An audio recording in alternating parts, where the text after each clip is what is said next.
Is the brotherly shove on the verge of extinction, possibly? I don't think so. And I shared this with the membership a week ago. And then our Player Health and Safety Committee, led by Ronnie Lott and Curtis Martin, we met last week in Dallas, and we discussed the play. And it was very clear that the player says don't punish, in particular, Philly for being able to execute that play.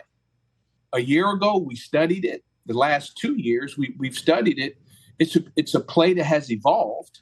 And I raised that to the membership, and we talked about that as a committee. You see different design pass plays. We saw even the other night in the Philly-Seattle game where people are starting to do some things outside. It's just not like a normal quarterback sneak up and people are pushing. So the play has evolved. And I think it stays. I really do. I think it stays. Is it an ugly play? People say that. What we have to monitor is what's the unintended consequences of the player taking that in his own hand and trying to defend that. We see that, we saw the other night, Bobby Wagner come over top. Yes. We saw when San Francisco did it with Fred Warner coming over top.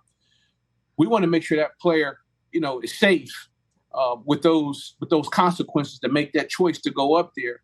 So, but it was a healthy discussion around the push play and making sure that one, we don't we don't take away a play that they execute really well and others don't away from the game. Yeah, I saw DeAndre Swift ran one. They handed it off to him off of the push play, but we also saw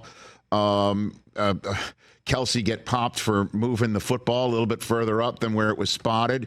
We also saw yet another offensive offsides call. Is that prevalence of that call Rich, coming off of this? That's really, really, really good thought there. We saw that a year ago when we were studying the play.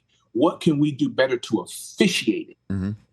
And that is just making sure that players are properly aligned and no one is encroaching that neutral zone or no one's lined up offside. We've seen and we've let Philadelphia know, hey, that movement of the ball, by the movement of the ball, you moving it 6 inches or, you're moving it. You now put the defender automatically in the neutral zone, which he's offside. So we as an officiating group can officiate the play more efficiently from just a formation standpoint of where people are aligned.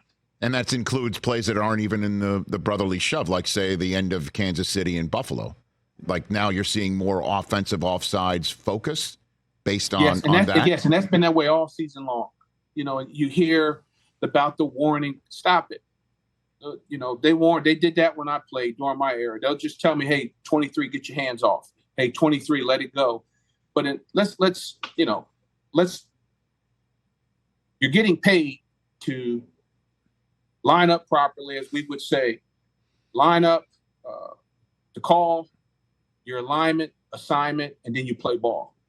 We should not have people aiding us and telling us whether I'm good or bad. So that's play the game. It's enough gamesmanship going on. It's already difficult to officiate the game.